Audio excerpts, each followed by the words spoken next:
we think of value investing as buying high quality businesses that can grow sustainably for the foreseeable future and do it capital efficiently.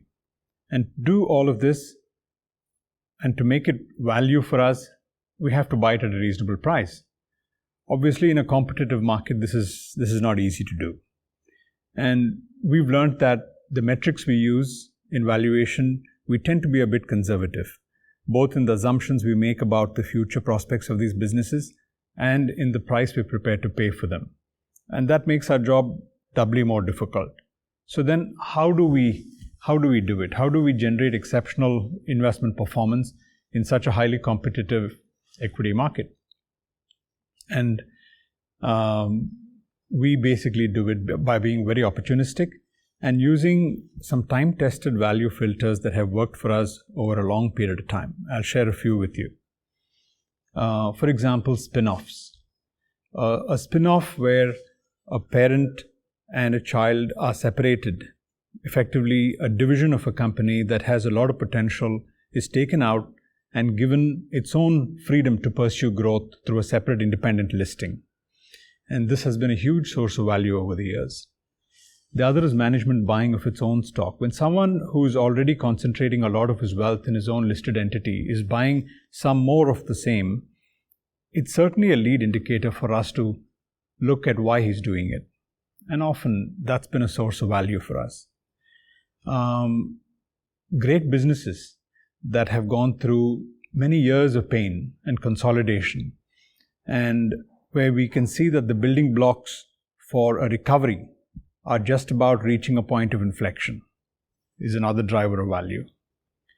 Sometimes large investors, for their own reasons, could be redemption, could be fund closure, need to sell. And their selling could be disruptive to the stock price and has little to do with, nothing to do with the business that they're selling. And that's a great time to be ready and to be opportunistic.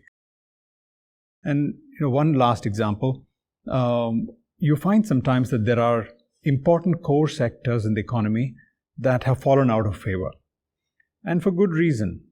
And these sectors go through years, sometimes decades, of realignment, where they are trying to find strategic footing to change their fortunes. And sometimes this coincides with government policy changes. And then there's again a point of inflection where the fortunes of those sectors can change quite dramatically. So we're looking for long underperforming sectors that are core and center to the way we live our lives. And essentially, their demand drivers are quite predictable and permanent, but their fortunes are just about changing now. And when we do find an opportunity that we really like, that is well governed, and has all of the attributes, that's only half the journey. You still need to find a price that you like.